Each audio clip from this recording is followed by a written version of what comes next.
Kira-kira kalau kita melakukan sesuatu itu mestinya ada hal-hal yang mendasari, atau seminimal mungkin ada pertanyaan-pertanyaan nakal yang mesti menggelitik kita. Pertanyaan paling sederhana adalah, kenapa sih kita harus melakukan ini? Kenapa kita harus belajar? Kalau dalam konteks tafsir dan ulumul Quran, kenapa sih kita harus belajar ulumul Quran? Biar apa? Apa faidahnya gitu? Apa manfaatnya? Dan sekiranya pertanyaan mendasar ini mesti kita lakukan dalam berbagai hal. Kenapa saya harus mengambil pekerjaan ini? Kenapa saya harus mengambil pelajaran ini? Kenapa saya bertindak seperti ini? Kenapa harus ini keputusan yang saya ambil, dan lain sebagainya.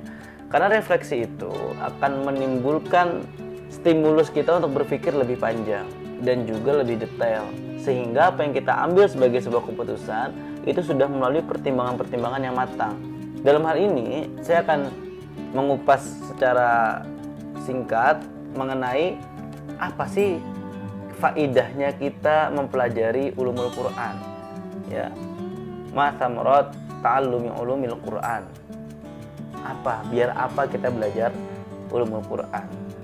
Secara paling sederhana, teman-teman, ketika teman-teman bolo semuanya ingin melakukan sesuatu dan itu butuh tools atau alat, maka teman-teman harus punya itu.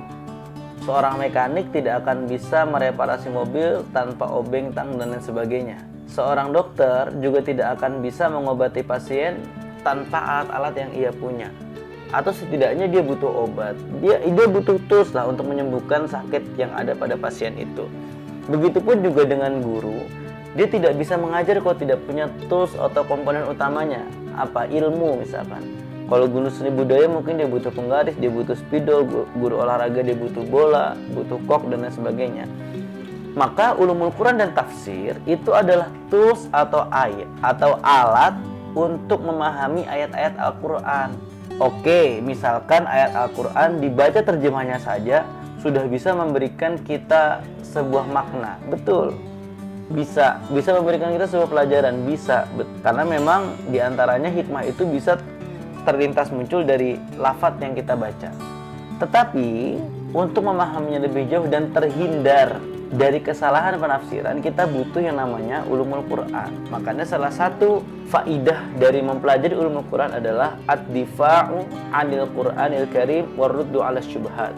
Dia berusaha mempertahankan Quran, ya, menjaga Quran dalam maknanya yang tepat dan menolak syubhat-syubhat dalam penafsiran Al-Quran.